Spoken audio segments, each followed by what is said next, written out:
បញ្ជាក់ប្រាប់នេះបុរសហើយនឹងស្ត្រីភរិយាស្វាមីនៅក្នុងជីវិតតែមិនមែនជាការពិតដែលស្នេហ៍ស្និទ្ធស្មោះស្ម័គ្រសំខាន់មិនប្រកាន់មិនប្រច័ណ្ឌយល់ចិត្តយល់ថ្លើពាក្យថាភរិយាស្វាមីតែភក្តីមិនមានលំអៀងញញឹមមិនអើយក្រំគ្រាមគឺជាផ្លូវស្ពានសូភែមង្គលមិនបាត់មិនមានបៃកលអោស្គាល់តែពាក្យថាមេត្តាក្តីថ្នាក់ថ្នមបីប្រឡោមិនប្រែសាស្នេហ៍គឺពាក្យយ៉ាងខ្លីតែវាមានន័យមិនអាចកណនីស្វាមីហើយនឹងភរិយាពិតជាសំខាន់ស្នេហ៍គឺជាកម្មសិទ្ធិគឺជាជីវិតភរិយាស្វាមីបើទីលួងឬដូរនាំលោកីចុំអងឡើយ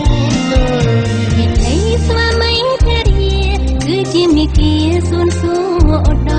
មជីវិតសុខសាន្តសុខដុមព្រោះនៅជួបជុំគឺស្មោភក្តីក្តីមួយប្រពន្ធ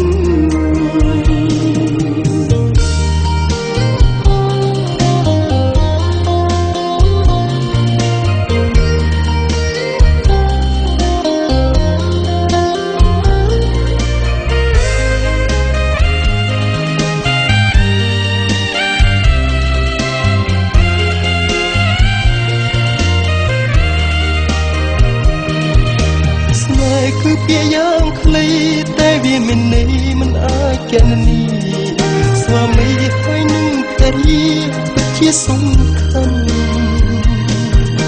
ស្នេហ៍គឺជាកម្មសិទ្ធិគឺជាជីវិតភរិយាស្វាមី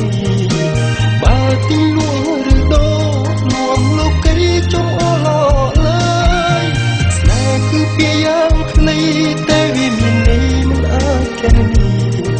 ស្វាមីហើយនឹងភរិយាពិតជាសំខាន់ស្នេហ៍គឺជាកម្មសិទ្ធិគឺជាជីវិតភរិយាស្វាមីបើទីលួងឬដូរនាំលោកីចុំអងលើពីthấyស្វាមីភរិយាគឺជាមេគាសួនសួរឧត្តមសុខសាន្តសុខដុមព្រោះនៅជួបជុំគឺស្មោភក្តីក្តីមួយប្រពន្ធ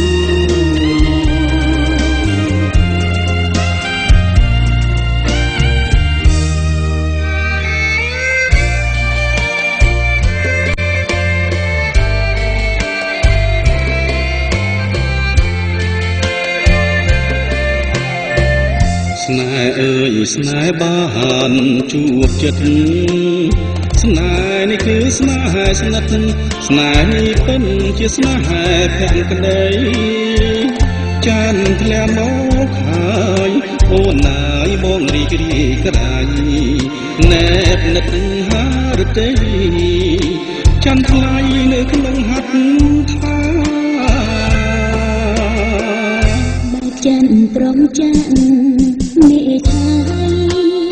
ច័ន្ទពិតកុំគុនតា